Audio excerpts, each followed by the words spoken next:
নারীদের পর্দা সম্পর্কে নবী করিম সাল্লাল্লাহু আলাইহি সাল্লামের বাণী ও নির্দেশনা ইসলামী শরীয়তের অত্যন্ত গুরুত্বপূর্ণ বিধান হিসেবে বিবেচিত হয়। কোরআন ও হাদিসের আলোকে নিম্নোক্ত মূলনীতিগুলো তুলে ধরা হলো। ১. পর্দার ফরজ বিধান ও এর উদ্দেশ্য। নবীজি সাল্লাল্লাহু আলাইহি সাল্লাম নারীদেরকে পর্দা পালনের নির্দেশ দিয়েছেন, যা কোরআনের সূরা আহজাব আয়াত নাম্বার ৫৯ ও সূরা নূর আয়াত নাম্বার ৩০-৩১-এ বর্ণিত হয়েছে। তিনি বলেছেন, পর্দা নারীর সম্মান, ইজ্জত ও সমাজের পবিত্রতা রক্ষার মাধ্যম। পর্দাহীনতা অশ্লীলতা ও ফিতনার কারণ হয়। মুমিন নারীদের বলুন তারা যেন তাদের দৃষ্টি নত রাখে এবং লজ্জাস্থানের হেফাজত করেন। সূরা নূর আয়াত নাম্বার ৩১। শারীরিক পর্দার বিধান। নবীজি সাল্লাল্লাহু আলাইহি সাল্লাম নারীদেরকে শরীর ও সৌন্দর্য ঢেকে রাখার নির্দেশ দিয়েছেন। হাদিসে বর্ণিত হয়েছে, নারী হলো আবৃত বস্তু। যখন সে পর্দাহীন হয়, শয়তান তার দিকে তাকায়। তিরমিজি ১১৭৩।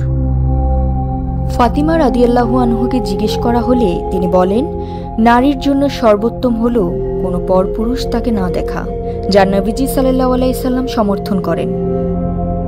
পরিচিত পুরুষদের সাথেও পর্দা। নবীজি সাল্লাল্লাহু আলাইহি সাল্লাম শুধু অপরিচিত নয়, আত্মীয় পুরুষদের সাথেও পর্দার তাগিদ দিয়েছেন। হাদিসে উল্লেখ আছে, দৃষ্টিহীন সাহাবী আব্দুল্লাহ ইবনে উম্মে মাকতুমের সামনেও নারীদের পর্দা করতে বলা হয়েছিল।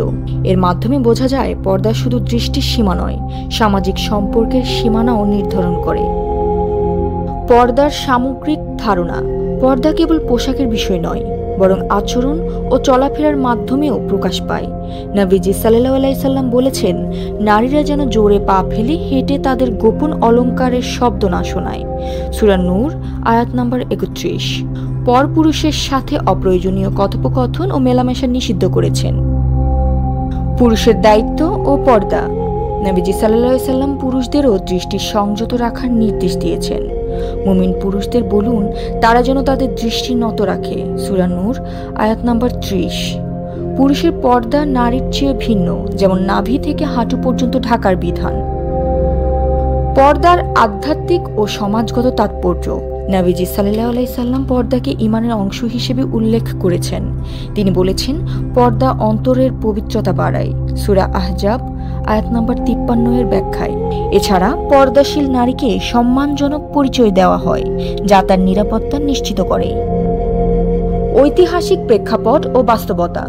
জাহিলি যুগে নারীরা নিগৃহীত হলেও ইসলাম তাদের মর্যাদা দিয়েছে পর্দার মাধ্যমে।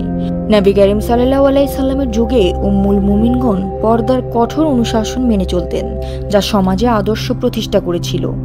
নবীজি সাল্লাল্লাহু আলাইহি সাল্লামের শিক্ষা অনুযায়ী পর্দা নারীর অধিকার, সম্মান ও সমাজের শান্তির প্রতীক। এটি কেবল বাহ্যিক আবরণ নয়, বরং আত্মিক শুদ্ধতা ও সম্মানজনক জীবনযাপনের পথনির্দেশক। আর এই জ্যোতি দৃষ্টি ২৪।